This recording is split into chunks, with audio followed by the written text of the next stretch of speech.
This is the Aftermarket Radio Network.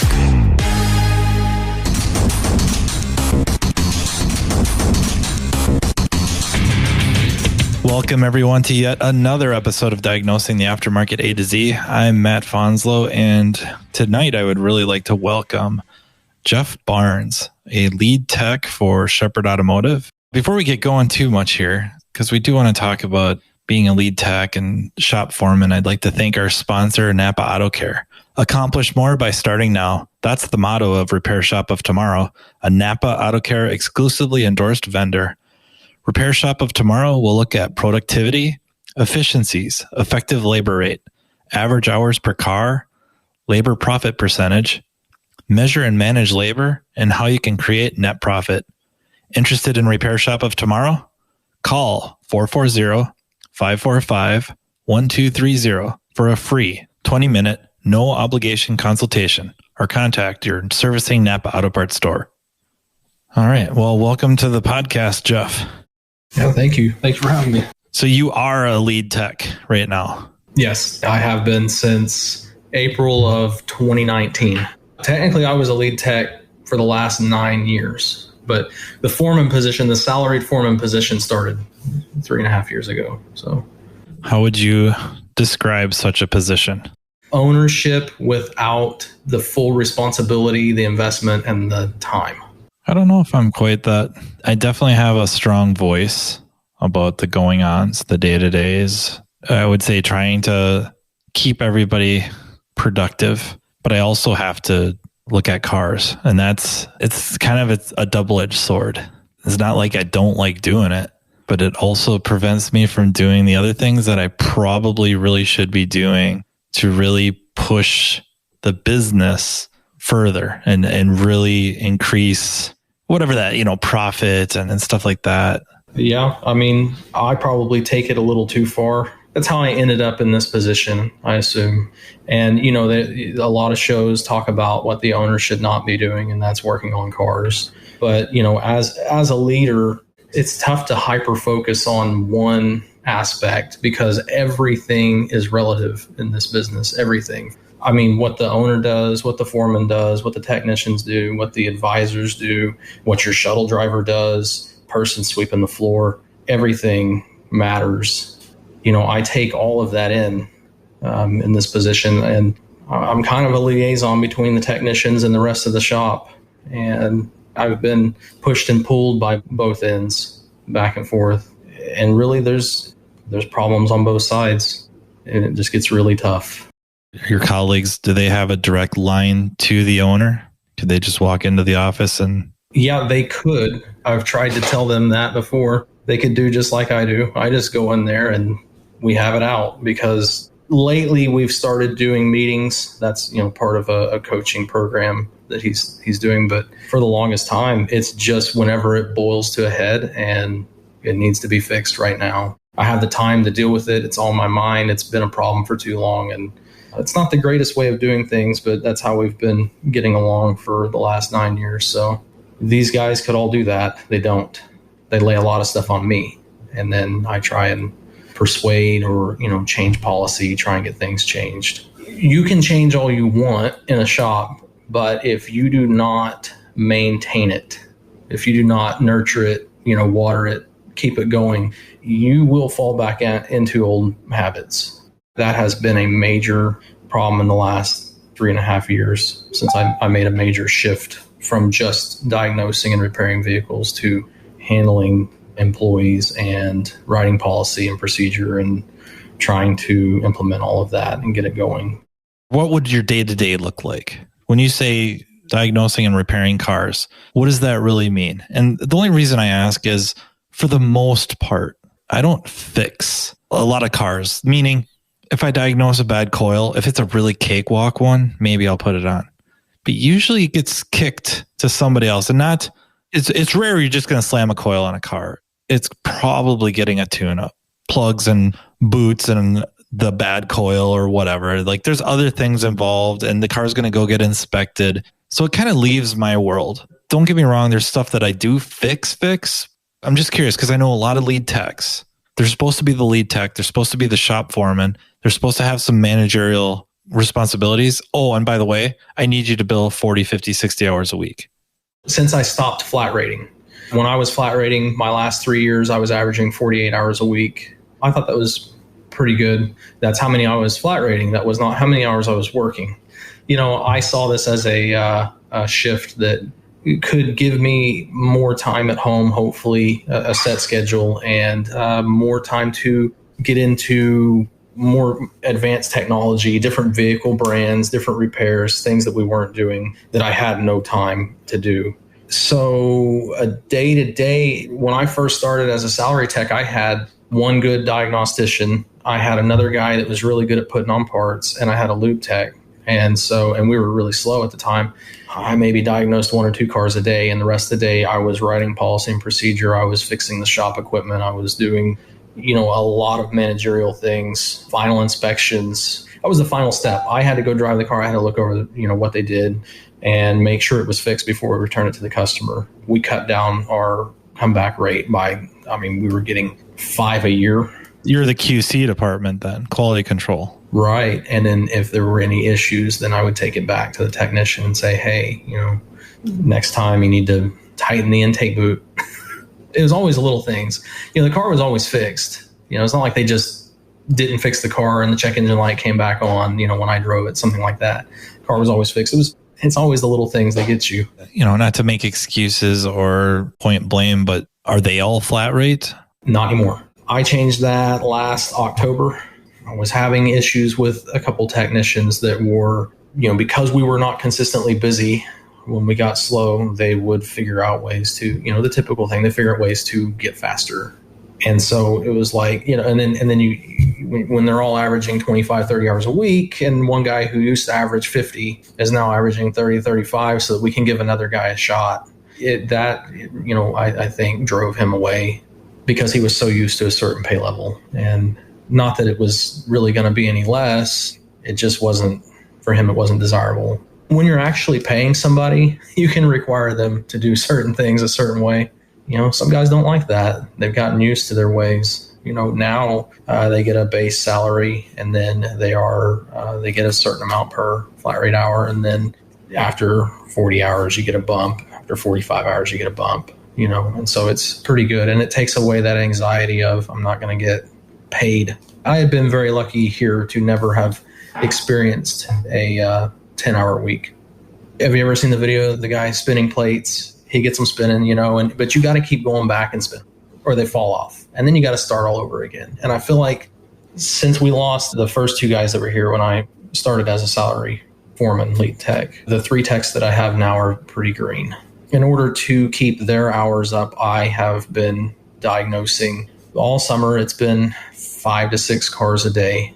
It's not all difficult stuff. I feel like that the easier stuff should go to them. But because it was, we're inflating our hours. We're running, 130, 140, 150 hours a week, which for this place is really good. I had to let something go. And that was a lot of the other duties that I was doing. So I was skipping doing the final inspections. I was saying, hey, he should know how to do a water pump. Okay, just let it go. And then it come back with a leak from the water pump. Well, you also said they're green. The mistakes are going to occur. Oh, yeah. Part of the path. And without the QC, there's no way to catch it, or it's at least more difficult to catch it before it gets to the client's possession. I had a tech that was really good. Like I said, when I started, and he did not like me QCing his work. And I said, man, I am not going to make your day bad. Okay. Like, I am not going to hold this over your head. I'm torn about it. The QCing idea, I think fundamentally it's a flawed system only because it's adding another step. It's taking time to go do something. But I understand the logic behind it because nobody's perfect. You've been working on the vehicle for a long time, maybe. You've got everything right except that one greasy fingerprint. You got all the other ones, but there's one you missed. And of course, that's the one the client sees. And they're like, I just gave you blah, blah, blah, blah amount of money. I got fingerprints. And then it becomes plural on my vehicle. And I sympathize with both. Like, wow, I watched them wipe that thing down. I watched them try to be very meticulous and they missed it. I also understand from a consumer standpoint, I give you a lot of money. Like this hurt. I had to go borrow money. I had to go talk to my father-in-law for money, whatever. But then to eliminate the QC step, you have to have everything else set up properly to allow everyone to do their job as well as possible to mitigate the need for the QC. And I think for many, because it can be part of the process, they can have it as part of the like a secondary DVI inspection after the service, an actual QC step. It's worth the hassle. It's worth having somebody just look it over quick, pick up the little stuff, like you said, top off the washer fluid, wipe off a fingerprint, anything, finding the loose hose clamp before it leaves. Like there's a lot of logic to that. Finding the shop's TPMS tool in the car. Right. Yeah, a scan tool interface because they're getting smaller and they're wireless and it's so easy to leave them in there. And I would say I'm kind of on the fence on it. I think perfect world, you don't need the step because everybody's working in the proper environment that they're kind of doing their own QC. But then the real world hits and there's a certain frenetic pace that needs to be had to turn a certain number, get a certain amount of production out the door. And once that's involved, stuff gets missed because, you watch anybody that's kind of in a hurry, trying to move quickly, you miss stuff. And you know what? I have them do a 10-step final inspection that's digital. We write down the final mileage, take pictures of any lights that are still on, anything that we should be telling the customer. We want the level of the repair and service that we provide for a customer to be the same for a $10,000 repair as it is for a $100 repair. And so it is uniform and repeatable. And yeah, it takes time and we pay them for that. It's like a 90-point inspection that I wrote. So mine's not quite 90. I don't think. Some of the stuff I have broken down separately. So it drives that number way up. So just like tires, when they're inspecting tires, I have a dedicated point for not only left front or driver's front, driver's rear, etc. I also have them inspecting date codes. That's a separate step. That's a separate point. And then I have them, of course, I want them taking photos of it. I guess the same can be said for everything. Like I don't have just one step for inspect suspension. It's divided up component level. I don't have left sway bar link versus right, but I have front sway bar links and rear sway bar links. So that drives that number up. The guys, when they buy into the inspection and the process and that, they know what they're inspecting. So then they're not going like, okay, inspect front sway bar links and then walk over and inspect them and then walk back to the tablet and green. Oh, I should take a picture. They check kind of everything and then inspect everything and then go to the tablet and green. I should get some photos here. Because I try to get them to take photos of good stuff because you can just see people's hearts sink, especially when they're sitting in the waiting room. Of course, they get texted that inspection and it's all like red and yellow. And you can just see it deflate. But you also have a half a dozen greens and they just feel a little bit better. I had started doing that about 6 months ago. Like if the battery passed the inspection, I take a picture of that. Hey, it passed. Your air filter is clean. Take a picture of it. Whereas I used to would only do the bad stuff. So, I always take pictures of tires, even if it just came from Discount Tire and they just want an alignment, they get pictures of their tires. We were going to start doing that because we realized that there's nothing on the green. And yeah, that would make me, it's just like going to the doctor. And if all they did was tell you everything's wrong with it, you got high blood pressure and your kidneys aren't functioning right. But you know what? Your liver's okay. Your intestines are okay. Right. Yeah. They just hit you with all the bad stuff. So it's no secret we're facing a technician shortage. NAPA Auto Care has a solution with the NAPA Auto Care Apprentice Program. The program was engineered by one of our own. Pete McNeil and master technician Jake Sorensen of McNeil's Auto Care in Sandy, Utah realized that the problem of not having technicians available for hire was not going to solve itself and decided to take action and look at a different audience of individuals available for hire. A focus was put on younger individuals with the right passion, desire, and attitude to work in the automotive repair industry. Jake and Pete sought these individuals and developed a technician apprentice program to give them the training needed to become a successful technician in today's world.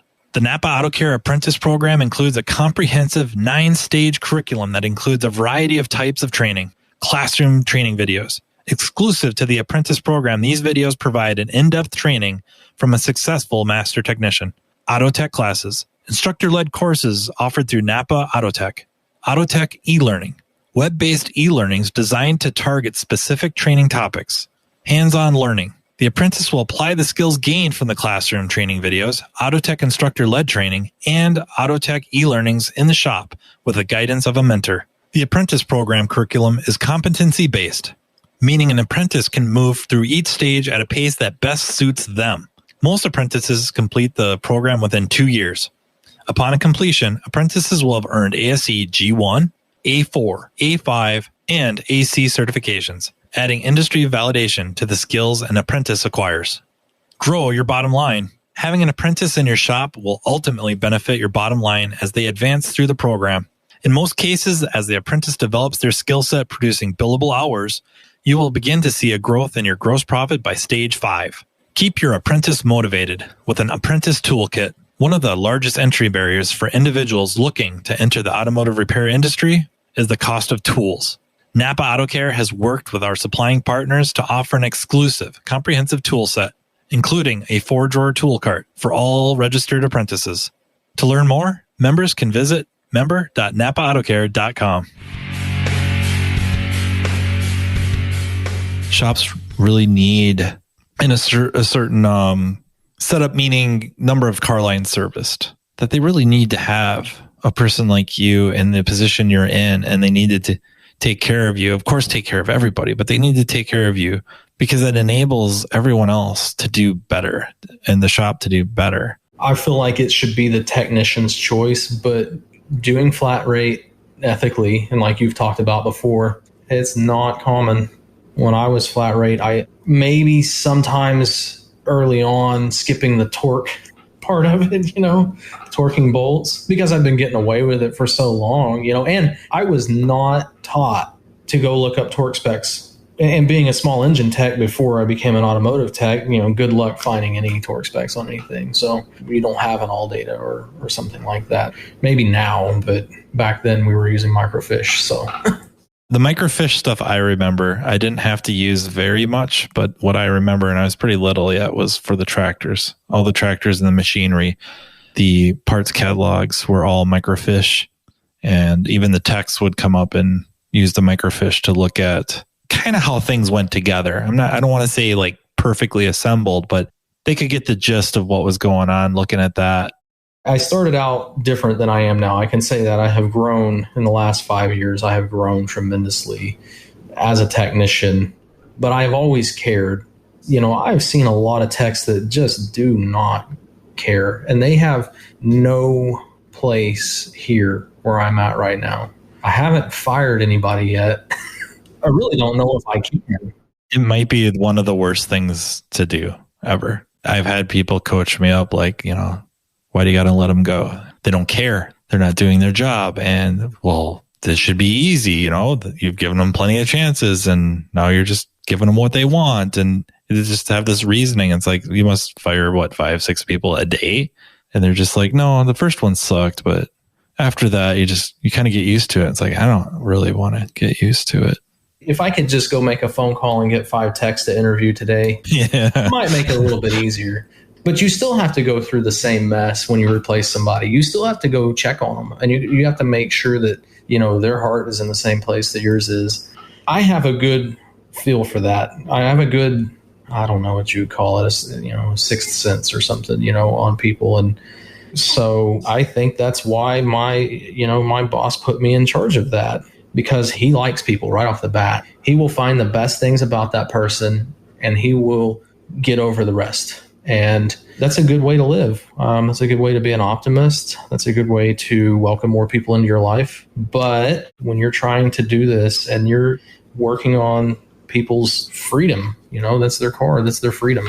Like my area has essentially 4 walls. Others, their work areas are very similar, maybe slightly larger, maybe smaller. But for the most part, there's times where you can be somewhat independent. Therefore, if they do their job really well, You can look past a lot of stuff. I could definitely see where it's one of those situations where everybody's kind of working next to each other, all in like the one big shop, if you will, where all the hoists are lined up and you're all kind of in that same area. And then everybody's kind of got their own radio, maybe not blaring, but playing and just grating on each other. I could see, like, even if they're all extremely good at their jobs, they just wouldn't be able to handle it. But what about their personal lives? Morality, responsibility, things that don't pertain to being a technician.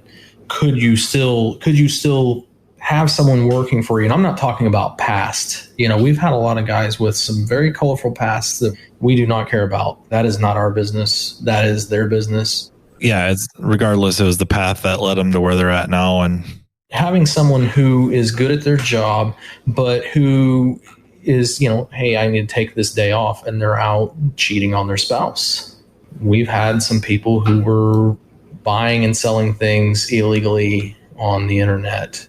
My first thought is it's pretty wild that they have such duality, that they could be home doing something illegal or immoral, and yet at the shop have the totally acceptable levels of whatever that is, responsibility and quality and care and all that. That's pretty wild to me if they can do that. Illegal stuff I probably have very little time for. Immoral stuff, if it's going to end up where it's going to look poorly on the business, I have to take issue with that. Generally, it's like your private life's your private life.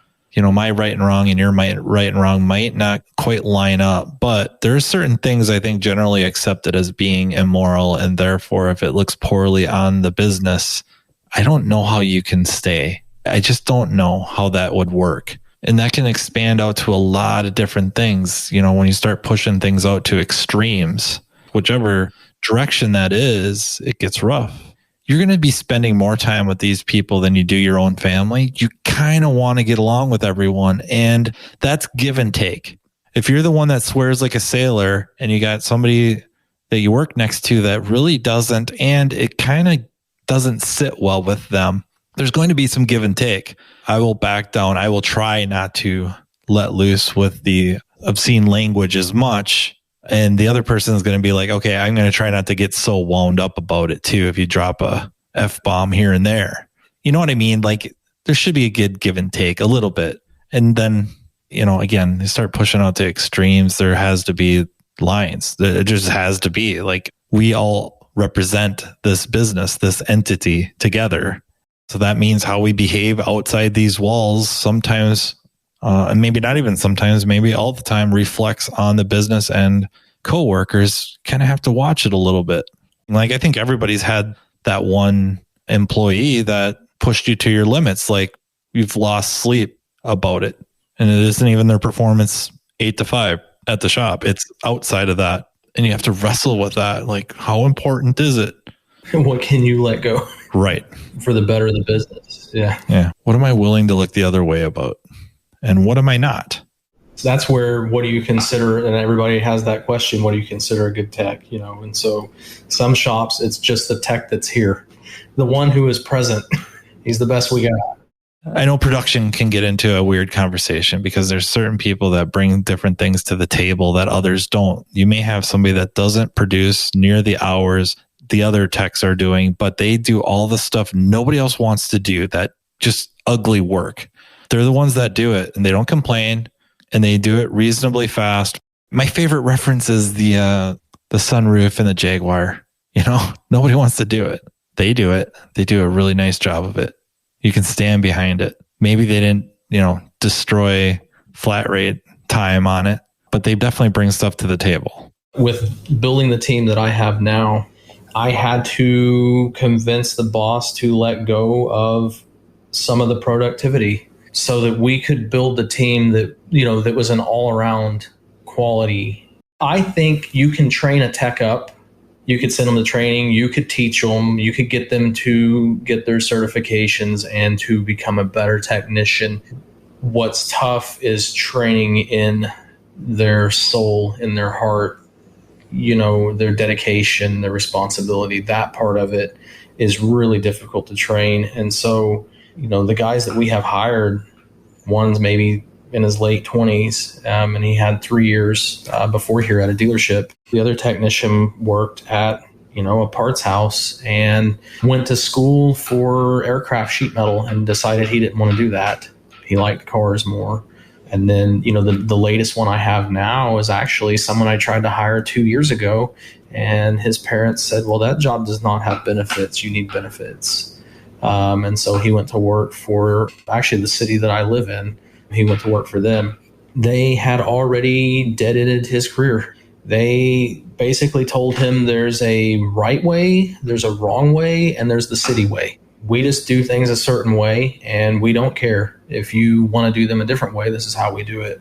He's got a double master certification because he had to get the regular certification like what we have, and then he's got the medium heavy duty stuff too. So he has a total of 16 or 17 ASEs. So technically he has more ASE certifications than I do, but he's got a lot of certifications. That does not mean, and I knew this going in, that does not mean he is a jack of all trades. He can do everything. I knew that going in because I could just look at his experience, and I asked him, what are you doing for the city? And he said, tires, brakes, oil changes. And if the dump trucks get a flat or, the hydraulics break on the beds at the dump, then I go out there and I'm the one to get that truck and get it rolling again and just get it back to the shop so someone else can fix it.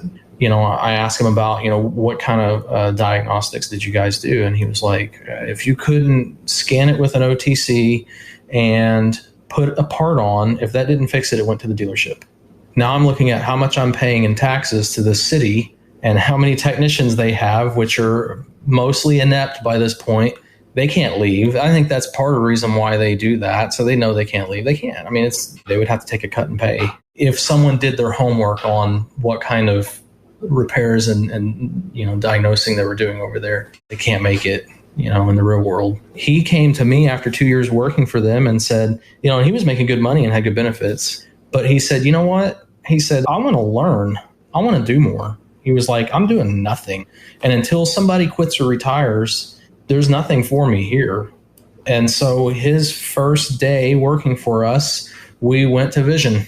I could have put him in a lube tech position, and made him do his 1 year as a lube tech or 2 years or whatever. But I said, you know what? We're going to start out with that for a month, and then we're going right into it. You're going to start diagnosing. You're going to start doing repairs, things that he's never done. He worked for Honda and Volkswagen and was a lube tech basically for them. And of course, at the city, they had Chevys because the person who ran the repair department was the one who got to pick which vehicles they purchased. And he liked Chevys. So he would not allow them to have any hybrids. But, I have to have a certain level of trust with him, even knowing that he is not, as well trained and experienced as my other two guys. I just have to let him do it. I have to let him fail.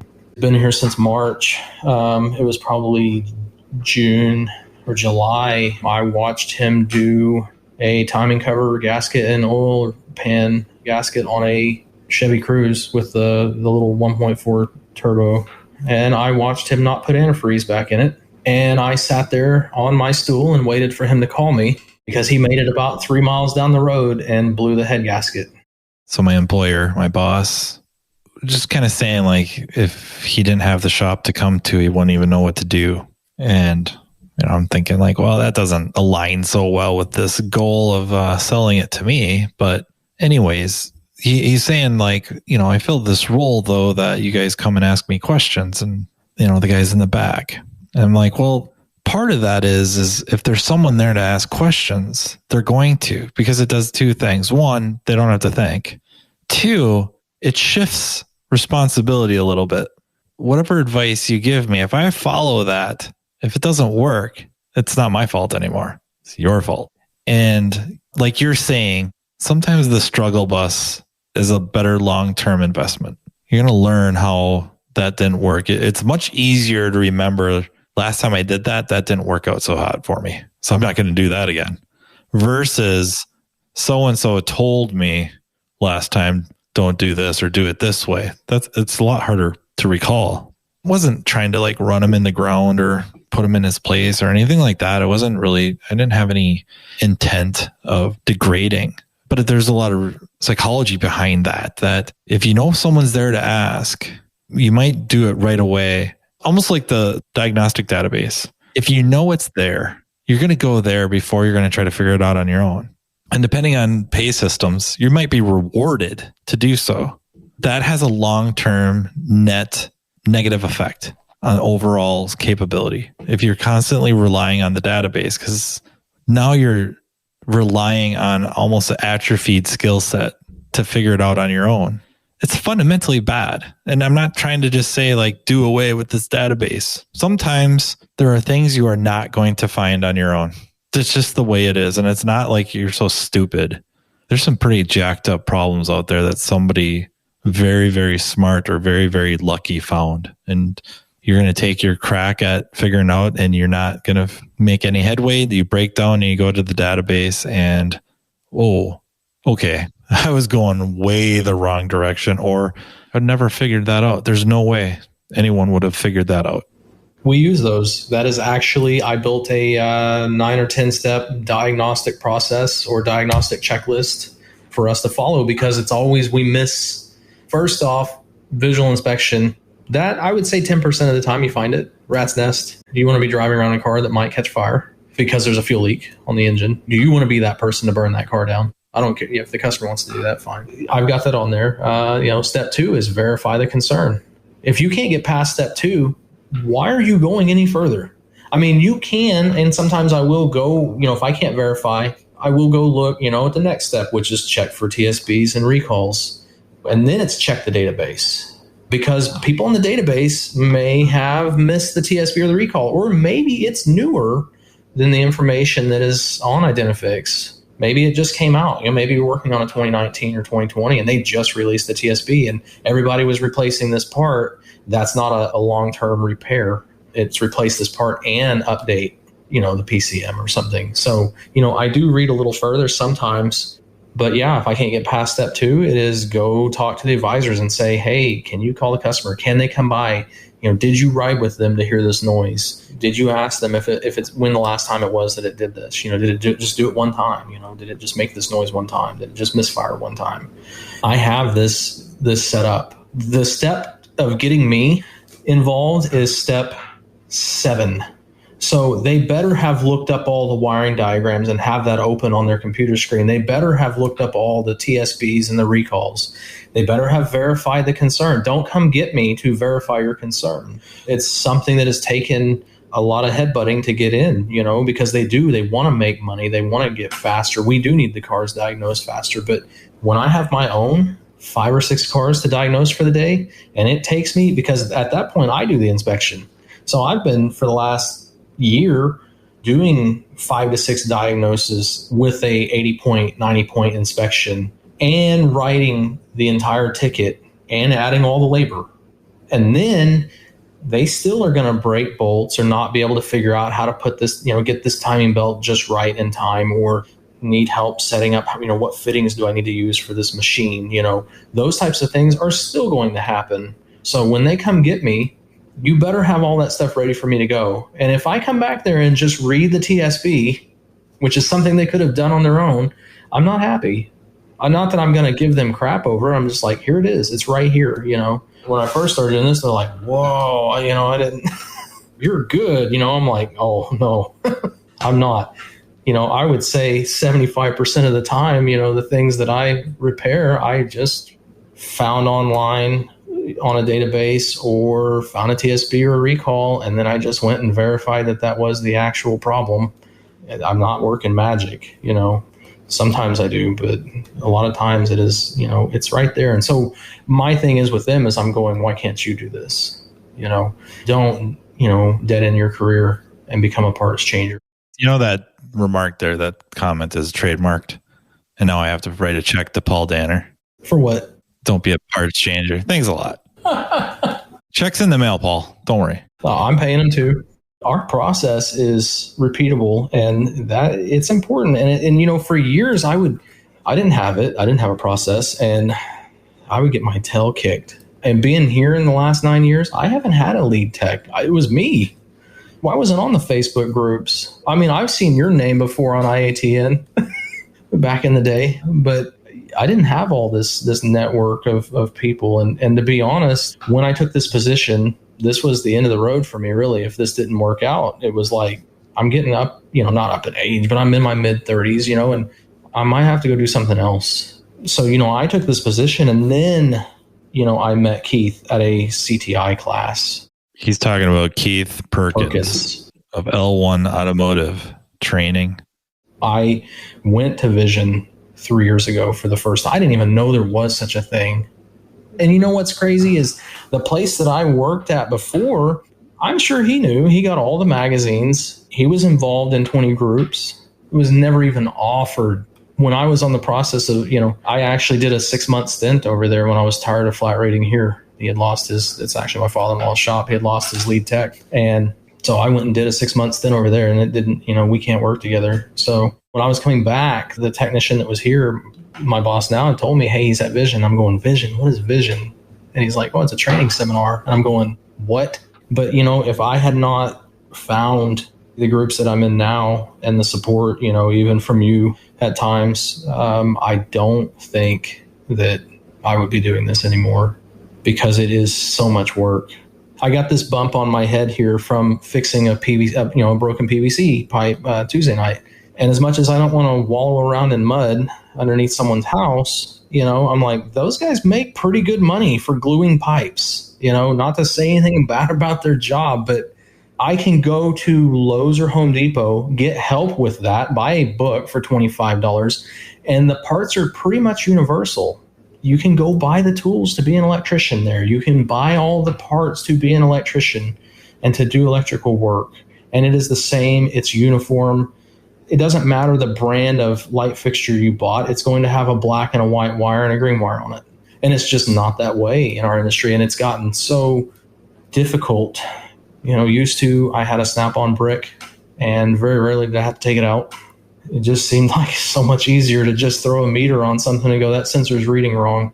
Throttle position sensor is not supposed to be reading 5 volts.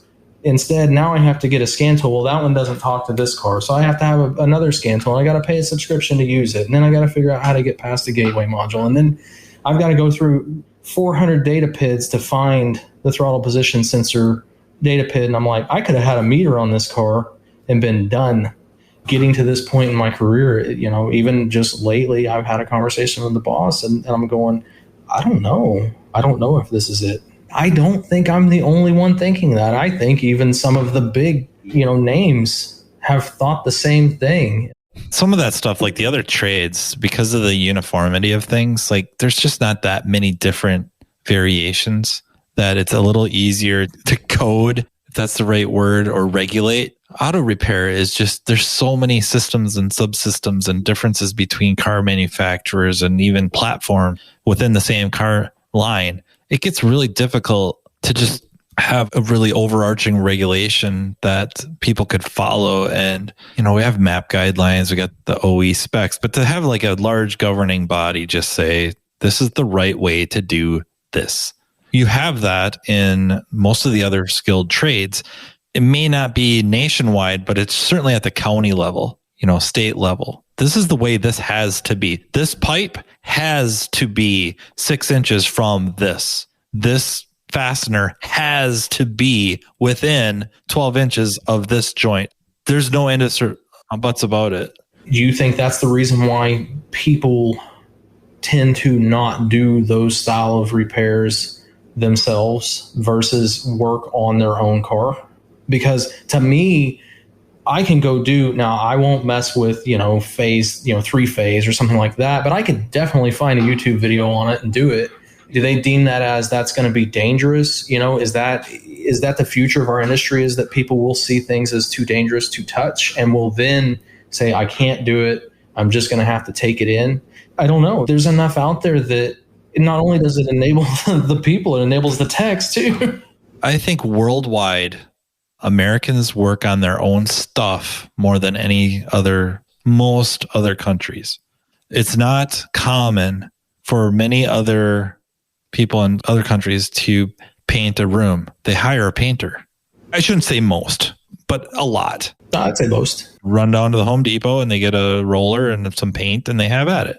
They watch This Old House and away they go. We have so much ownership in things over here. We take pride in what we have, Yep. We have a choice too. I think there's certain mythology with electricity. 110 stings, 120 stings.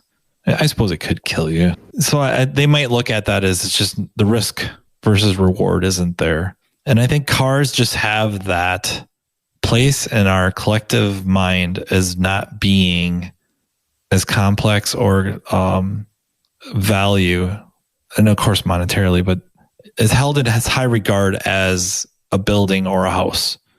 People don't want to mess something up in their house because lower the value of the house, or it turns into a really expensive problem. If I'm going to do the plumbing in my house and I screw up, that's a big, big mess. Potentially. Electricity, somebody could get hurt or could burn the house down. They don't look at the same risk as their cars. And plus, it's just, I think, constantly reading about if you go to the mechanic, you're going to get shafted. He's going to charge you, he or she is going to charge you hundreds of dollars for something that if for $50, you could do it yourself and it takes 5 minutes. If you go searching, there's absolutely those videos. Don't hire a plumber to put in your water heater. You could do it. People won't do it. But you have to kind of go searching. They're not in every magazine. It's not in a bunch of magazines. It's not coming up high up on searches, stuff like that. So, and I don't know how many car part stores are there versus home. You got your Home Depots and you got Lowe's and you got Menards, and I don't know names of many others after that. So you might have 3 of those lumber yards or home improvement centers. How many car part stores are there? I mean, dozens. A lot of the part stores around us, they won't even touch your car necessarily. Like if you want to test your battery, they'll walk out there and tell you how to hook it up and what buttons to push, but they won't do it. Or if you want to do a code scan, here's the scanner. That's where you plug it in. You write down the codes and then hand me the scanner back because I'm out. And it's like, oh, it's got a O2 sensor code. It could be the O2 sensor. Oh, sell me one of those. But they won't be out there looking at the codes going like, oh, it needs an EGR valve and it needs an O2 sensor. And I don't know about other places in the country. It seems like something kind of happened where you can't be a parts store offering auto service. Like I've done some wiring in my house, not a lot. I'm not trying to like brag about it. It's been minimal. Some plumbing. I want to do some more. I got this idea of what I want to do with some manifolds. Yep. I want to do the same thing. But the stuff I've done when the plumbers have stopped in to look at stuff for stuff that I'm not going to do. I'm not going to be chiseling out concrete. They'll be like, oh, well, who did that? And I'll be like, I did. Is it that bad? No, that's really, really good. It's like, really? Does it meet code? Yeah. Like, I didn't do it because I read a manual or I know code. It's just that this makes sense. I remember a time working at the lawnmower shop and I had a customer who I knew was a surgeon. Yeah, we sell him equipment. This dude was trimming his own trees. He was trying to take care of his own thing. And I admire that. That's how I am. I want to do it all. I really don't want to hire it out. I want to be the one who sits back at the end of the day and crosses my arms in the backyard and say, I did this, And he was up there buying a chainsaw, a big one, a face shield, which no one ever bought, and the special pants. Don't tell me the model. Just tell me what color chainsaw or white and orange. So he's buying a 660? Oh, yeah. That's awesome. Yeah, he was buying a 36-inch or 42-inch bar or something like that, and he was going to do the work himself. And one of our other customers was an arborist and was standing right next to him, and he's looking at me, and he looks at this guy and goes, hi, my name is so-and-so, and I own this arborist company. Can I ask you what you do for a living? And he's like, well, I'm a surgeon. He said, yeah, I could tell that by your hands. He said, why don't you let me do this? He said, if you hurt your hands, what are you going to do? You going to come trim trees with me? And that guy looked at him and turned pale white because I don't think he thought about that. For us, as good as we are here at this shop and as good reviews as we have, how do they maintain themselves? If you Google a plumber, you have just as many choices as you do an auto tech around you.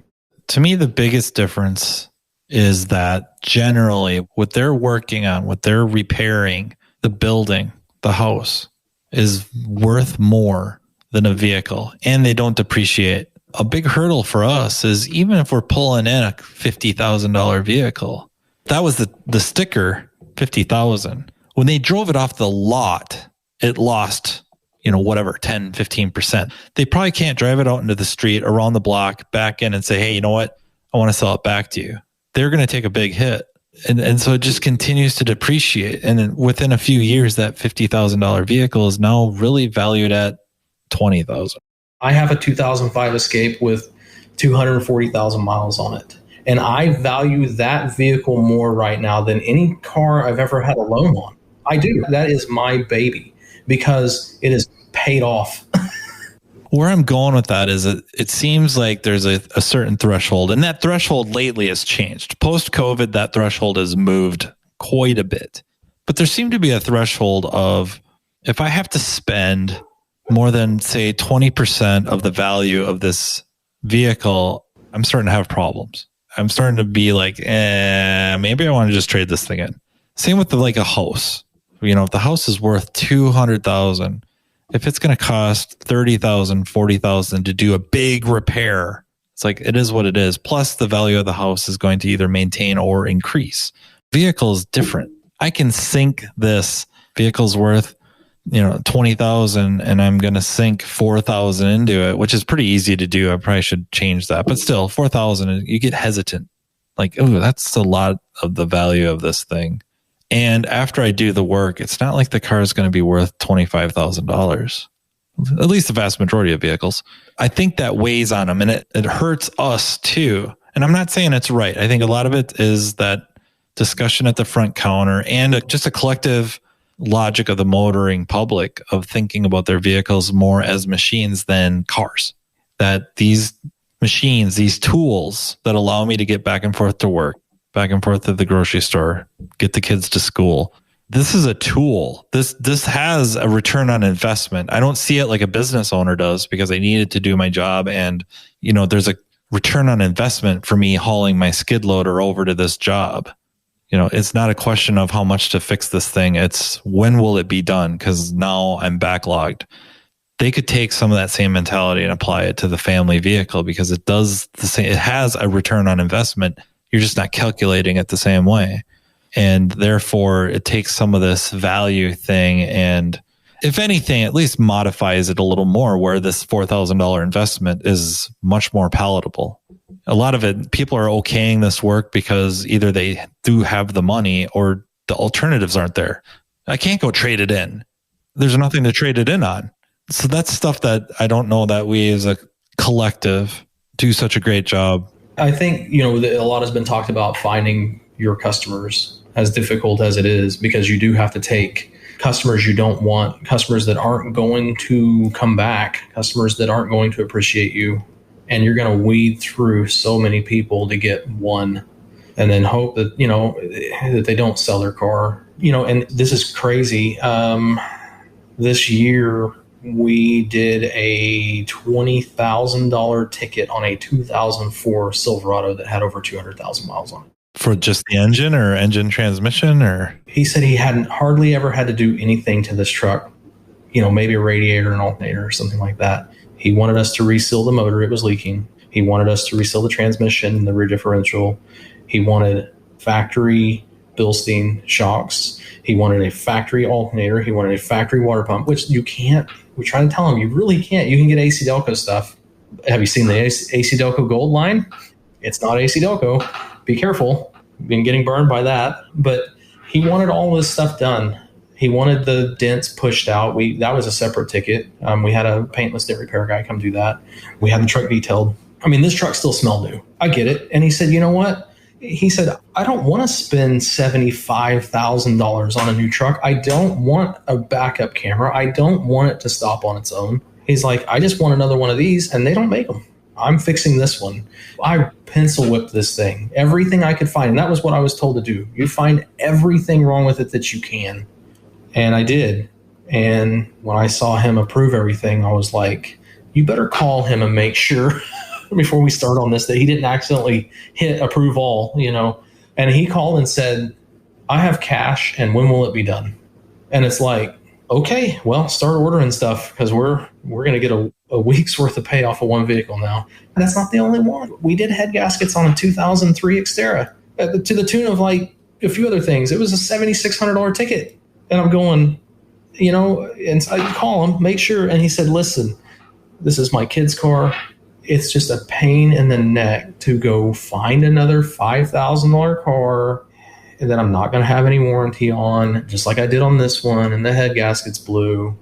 And you guys are telling me that you're going to give me a warranty on this, and this is going to be a decent car for the next, 3 years while he's in high school. As hard as it is to say it, just fix it. But like you say, what's the alternative? The alternative is more yet, a lot more. Yeah. And you may, I tell people all the time, fix your 08 Civic. And they're like, no, I'll just go buy a new one. I'm like, you don't understand the problems you're going to have with that one, because your car's already been through all of the stupid repairs that it's going to need, all the weird, quirky things that the dealership fixed under warranty. It's already been through all that. You're just going to have regular maintenance and repairs that are going to happen. There's no more updates for your car. You buy a new car, there's updates for everything, and you're at their mercy. However long it takes them to do something, what we consider as simple as pushing a button, you're stuck with them for 3-5 years, if you have a vehicle under warranty. And I know some dealership techs, and they say that they do as little as possible to get the car out of the warranty period, and then it's your problem. And even if the technician has a problem with that, they will not approve the correct repair. This is what we're doing. This will make it last another 10,000 miles until it's out of the warranty period, and it's their problem. Value is everything that vehicle does. Everything, like you said, everything that you can do with it. Like mine, most people probably would pay $3,000 for it. But if the transmission goes out on it, I will spend $4,500 on a transmission on that vehicle, because that's the vehicle that I want. And that's what I want to drive. And you've got an uphill battle right now. You hear all these car commercials all the time, and it's almost predatory, just constant. Have you seen the new Volkswagen Atlas commercial where the dude walks out in front of the car and it stops automatically? And then they say, front assist standard now, and I'm going, I wonder how many people are going to try that out. Scott Brown's been doing the tests in his parking lot with I think it's like a inflatable clown, pedestrian detection systems and automatic emergency braking. I don't know if they've been updated. I think they're a few years old now, a couple years old, but it's like the Insurance Institute was doing tests on that, and how pathetic they were early on, but they're getting to be pretty darn good. I think the Subarus with the eyesight being binocular does particularly well for that. But man, I just looked at the time. We've been talking for quite a while. You game for a part 2 sometime? Yeah, absolutely. I've got a whole other list of, how to incentivize the techs to learn more and incentivize diagnosticians. I have a theory on that, on how to organically grow more diagnosticians without pushing them. That sounds like a great part 2. I really, really can't thank you enough for your time, sir. Absolutely. This is awesome. Thank you, everyone, for listening. I hope you got some good points out of this. Thank you again to Jeff for spending the time with us. Thank you to NAPA Auto Care for sponsoring, and thank you to the Aftermarket Radio Network for really making this all possible. So until next time, everybody, take care. You've been listening to Matt Fonslow, Diagnosing the Aftermarket A to Z on the Aftermarket Radio Network. Follow Matt on your favorite listening app. He's very interested in what you have to say. Let him know what you'd like him to cover and come on the show. Matt is all for advancing the aftermarket. Find Matt Fonslow on social media and connect, or on aftermarketradionetwork.com.